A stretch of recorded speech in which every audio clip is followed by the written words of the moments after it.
Well,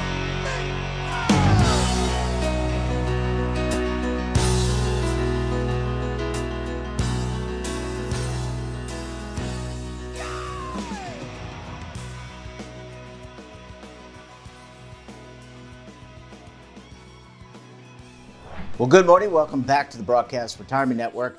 I'm Jeff Snyder. This is BRN AM for Monday, June 6th, 2022. And our top story today, the SEC's in-house courts violate the Constitution. Well, joining me now to discuss this and a lot more, Dave Bauerjee is Chief Executive Officer for R&D Resources, Inc. Dave, it's so great to see you again. Thanks so much for joining us on the program this morning. Thanks for having me. You know, I'm going to call this, it's great to see you, Dave, and I'm going to call your segment, I know you're not a chef, but I'm going to call it, What's Cooking at the SEC? Because I know we always talk about compliance. You're a compliance guru. So let's talk about, I know you wanted to talk about administrative law judges. So shoot, what's top of mind? Okay, so the administrative agencies were granted a long time ago to be able to have in-house quote-unquote judges to be able to moderate enforcement issues that the agencies brought forward. Before Dodd-Frank, they had and they still do, of course, they had the ability, the agencies had the ability to moderate these issues either internally with their administrative law judges or in a court of law. So after Dodd-Frank, they were provided more guidance in terms of trying to resolve these internally. And as a result, the administrative law judges took on a significant role. The concept behind it, which was very valid at that time, was to try to reduce the cost and time effect on the courts itself and get these resolved quickly, with the result that the SEC tended to bring the chores. So the difference before was that the SEC now had more power to choose as to the venue, as to where these would be adjudicated.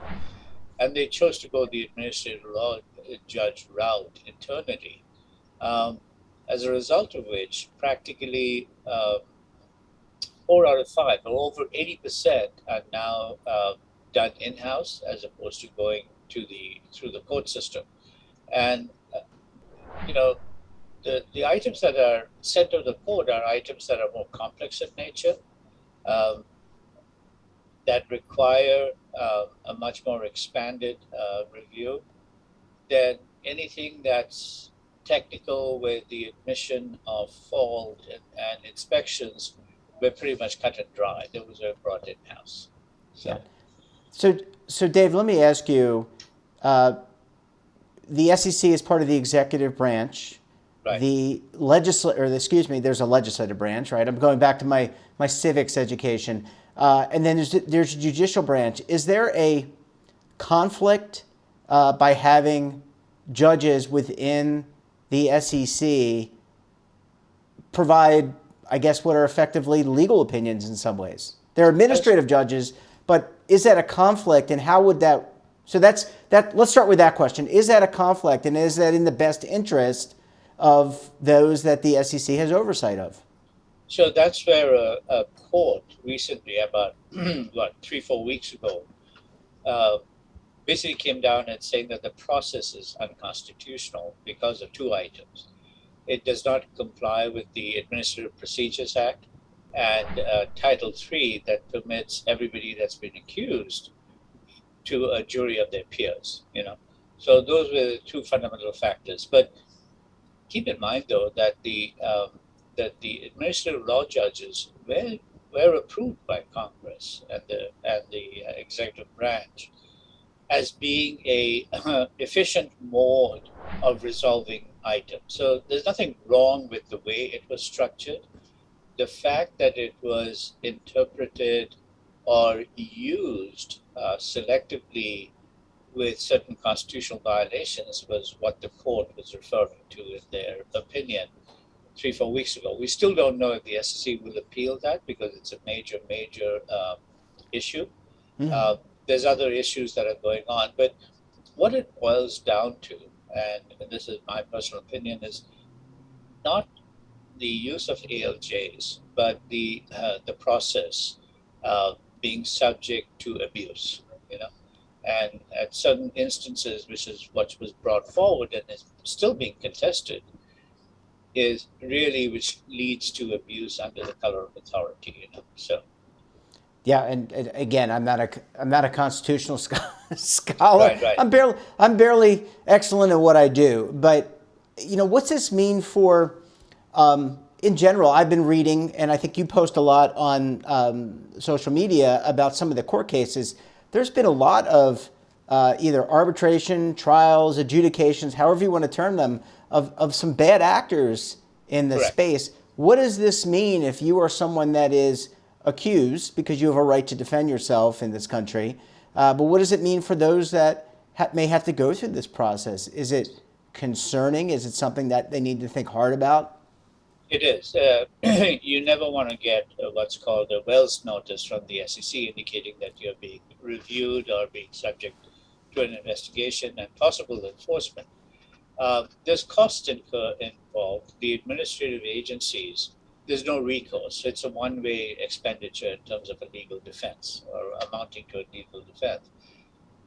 And the SEC has been very adept at using settlement instructions called AWCs, under which the defendant accepts the finding with, waives their rights to a jury and accepts the finding, waives the right, and consents to the SEC's remedial measures. The difficulty is most people use it as a settlement and then they have to live with it for the rest of their lives, which is unfortunate, which is what's being contested, is there's a constitutional element that says you cannot, harm without going through a jury of your peers. And that is the primary objective of the abuse. But having said that, though, it has been effective with really bad actors where the evidence was insurmountable and can be handled internally very, very quickly.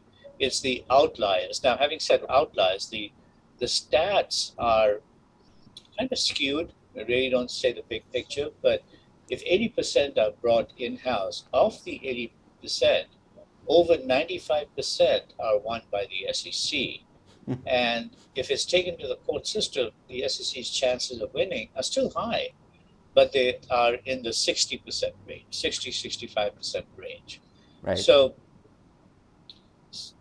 having said that, and the reason I say skewed is because the SEC will obviously take the more complex cases to court, where the ones that have the sufficient data will take it internally. So. Yeah. Well, Dave, I want to take a very quick break, and when we come back, we'll talk more about administrative law judges and what you may want to think about doing if you're a compliance officer at a big financial firm. You're going to want to stay tuned right here on BRN AM.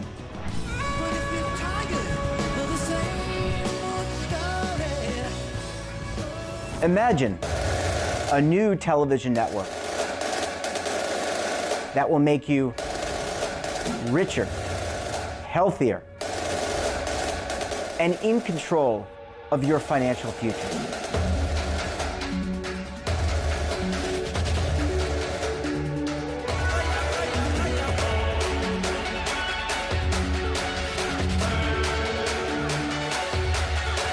This network is for the policewoman in Nashville, Tennessee, the baker in Dubuque, Iowa, the teacher in Lexington, Kentucky. We want to make the idea of savings and retirement culturally relevant. But what do you see as a defining issue of the midterms, especially for the smaller businesses? I mean, they are the lifeblood of the American economy.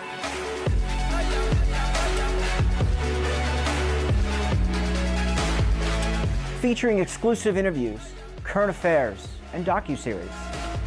33 years old, you retired early. The philosophy is money only matters if it helps you live a life that you love. But you got to start thinking about retirement as soon as you get in.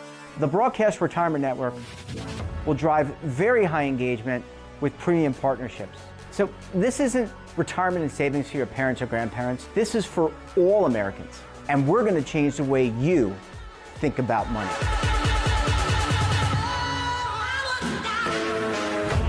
Welcome to the next frontier of retirement and savings. This is BRN, the Broadcast Retirement Network. Are you over 50? Would you like to get up to 33% more income in retirement? Then call now for this free book, Annuity Do's and Don'ts for Baby Boomers.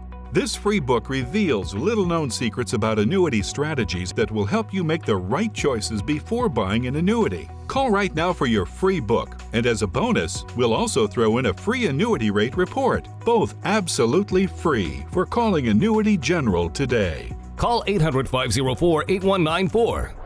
Welcome back. We're talking this morning to Dave Bauerjee. He is the Chief Executive Officer for R&D Resources, Inc. Dave, thanks so much for sticking around with us this morning.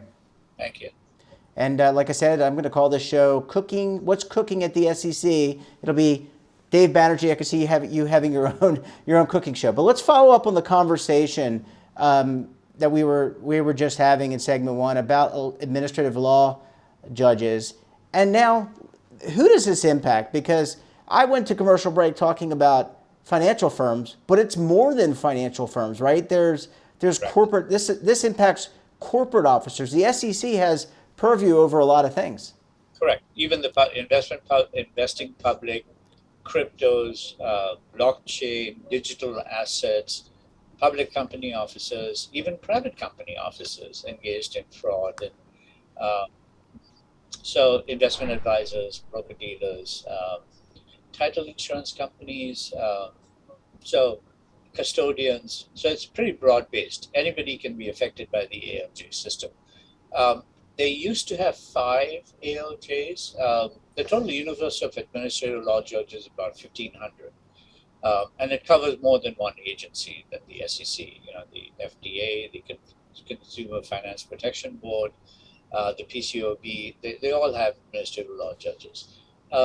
Last week, the Gessler had a meeting with the Finance Committee in where he's asking for significantly more funds in order to expand the enforcement system and thereby also the ALJs. So the issues in terms of conflicts and bias and the studies that have been done has been vast. Typically, the Office of Personnel Management vets administrative law judges and then assigns them. But the SEC has something called a selective appointment where they can ignore the Office of Personnel Management and select people because of specialized or ALJs for appointment because of specialized experience in securities matters and investment matters. And traditionally, of the 5 judges, I believe 3 or 4 even went through the selective process. So it's been skewed in terms of that. The ALJs themselves are paid by the SEC, not by the Office of Personnel Management. They're subject to the commissioner's review. So they cannot be terminated, true, but they can be subject to the review. They are tended to be housed in the SEC offices where they mingle with the staff of enforcement and inspections. So it's hard to claim that they're independent when they're being influenced. And the SEC allocates budget resources. So for an ALJ that doesn't comply with the SEC or doesn't have, and there's two historical elements. One was there was one ALJ judge who had a history of 100% going with the SEC's direction, and there was another judge that complained about being harassed because she didn't. So not only are they paid, they're housed in the same element, they're reviewed by the commissioners, they cannot be terminated, but they're reviewed by the commissioners. There's a significant item of structural issues that can lead to the conclusion that they're not truthfully independent or acting in the best interest. And that's what led to the decision 2-3 weeks ago, where they were deemed to be unconstitutional under the Administrative Procedures Act and under the Title III of the defense element that's part of the Constitution. David, So it'll be interesting to see how it pairs out, and it's got ramifications across all agencies. so let me ask you, just in the short time we have remaining, if you're a compliance officer or someone who's responsible for the oversight, and you may have to work with an administrative law judge in some capacity, how do you take this news that it was, I guess, overturned or this element was overturned? How do you go about your day to day? If you don't have a Dave Banerjee on your staff, someone who knows, you've got years and years of experience. How do you manage through all this? What do you do? Well, for a compliance officer in the securities industry, FINRA, who has been a regulator for broker-dealers, not advisors, but broker-dealers, came out with a notice to members where they specifically stated the obligations of the chief compliance officer. The summary of it is that to the extent that the chief compliance officer is not directly supervising a staff member that has run afoul of the SEC, then they're not held to be liable. The SEC has indicated that it'll go along with that, but has left its options open. If you get a Wells notice from the SEC, obviously you're going to need legal counsel. The SEC controls what goes internally to an ALJ and what goes to a court of law. That has now been questioned in terms of the process being deemed unconstitutional. So now you have your choice, although it's not really clear cut because SEC still retains the power, but at least you can go through the court system for issues such as discovery, transparency. There is no doubt in my mind that the SEC has abused the system or the responsibility given to it that led to this decision, and that's the aftermath after that. Whether they'll modify it or not, I doubt it. There's too much of history behind. But I think that the compliance officers are a tad more in control in terms of determining where the case needs to be heard. And, they can turn down an AWC and decide that they don't want it. They want to see this to conclusion. But it has to be supported by facts and evidence. So. Yeah.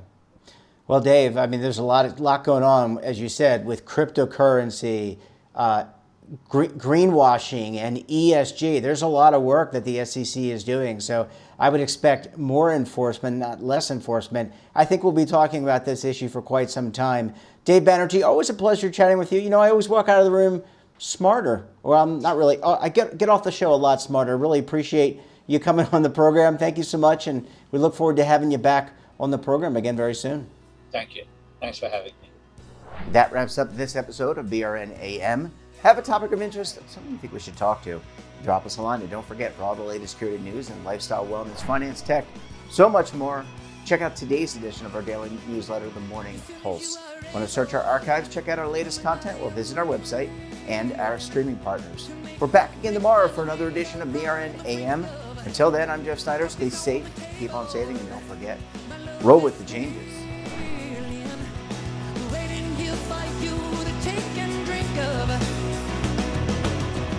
But if you're tired of the same old stuff,